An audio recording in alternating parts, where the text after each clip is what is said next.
Бул мурда ынтымактуу жашап келген элди экиге бөлүп турган жол. Эми ал согушуп жаткан мамлекеттердин ортосундагы чек ара сыяктуу сезилет. Биз май айындагы этникалык жаңжалдан кийин толугу менен обочолонуп калган бир штаттагы эки коомчулуктун ортосун коопсуздук күчтөр көзөмөлдөгөн 7 өткөрүү пунктунан өттүк. Ошондой эле эки тарапта тең жергиликтүү тургундардын уруксаатысыз өтө алган жокпуз. Мындан улам эл маселени өз колуна алып жатканын көрдүк. Бул дагы башка жарандар башкарган бункер. Булар Манипурдун дөңсөлөрүндө жашаган куки этникалык азчылыгындагы эркектер.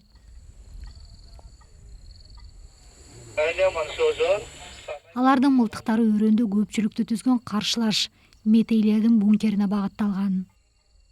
Бул киши биз аны Хахам деп аташыбызды сурады.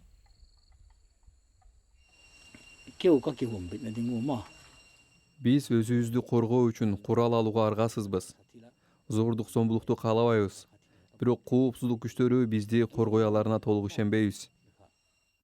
Бул бункердеги кишилер жөнөкөй жарандар болчу.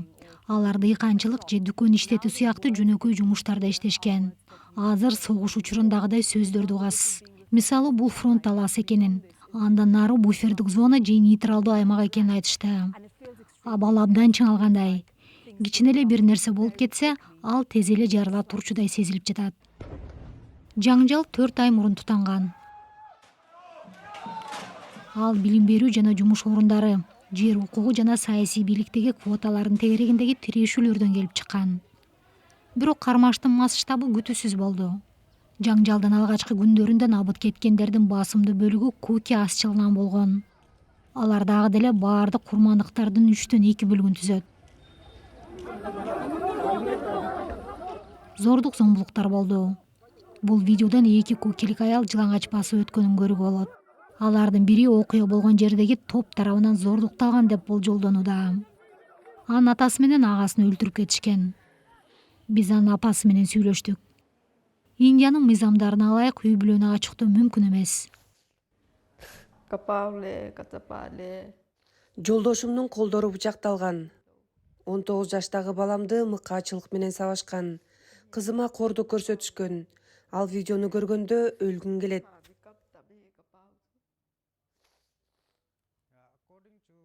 Зордук зомбулуктун биринчи толкунунан бери адам өлтүрүүлөр уланып жатат. Комар Тиек уулун жоготкондон бери тамак иче албай, уктай да албай келет. Бул үй бүлөнүн айткандарын киши чыдап уга албайт. Бирок Абрахам өз башынан өткөргөндөрдү башка адамдар билишин каалайт. Ал бизге анын бир тууганы Дэвидти июль айында метейлик кишилер кыйнап өлтүрүшкөнүн жана анын кесилген башын тосмого коюп койгон видеосу бир күндөн кийин пайда болгонун айтат.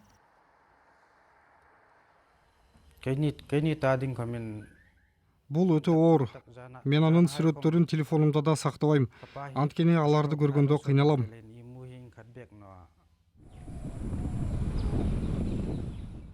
Биз куки аймактарын кыдырып чыктык. Ар бир сапардын аягында ажырым кантип ушунчалык терең жана тез болуп кеткенин түшүнөсүң. Бул азай күткөн метей кишинин үйү. Сильвия Саголсем күйөөсү июль айында куки жамааты жашаган аймакка жакын жерде жоголуп кеткенин айтты.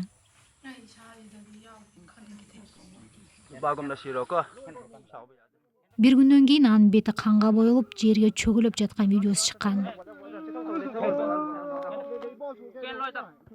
Дагы биринде аны атып өлтүрүлгөнү көрсөтүлгөн. Анын үй бүлөсү аны куки кишилери өлтүргөн деп эсептейт. Булар анын балдары. Чындыгында анын өлгөнүнө ишене албай турам. Улуу балам атам кайда деп сурай берет. Жолдошум жакшы адам болчу.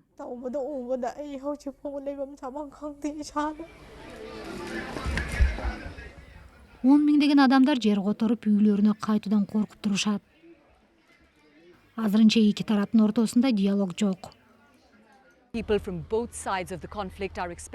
Чатакташып жаткан эки тараптын эли премьер-министр Нарендра Модинин улуттук өкмөтү келишип, кризисти чечет деп күтүп жатышат. Алар зордук зомбулук бир нече айдан бери болуп жатканына карабастан, ал бул тууралуу ооз ачпаганына нааразы экенин айтышууда. Ал тургай алар азыр жер-жерлерде конкреттүү кадамдар жасалбай жатат дейшүүдө. Бул Мейтей бункери. Ал адырлардагы Куки коомчулугун көздөй караган. Бул эки тараптан тең куралчан жарандардын саны таң каларлык. Көпчүлүгү куралды биринчи жолу бир нече ай мурун кармашкан. Өкмөт тынчтык кайтып келе жатканын айтууда. Бирок биз кармаш дал эле уланып жатканына күбө болдук.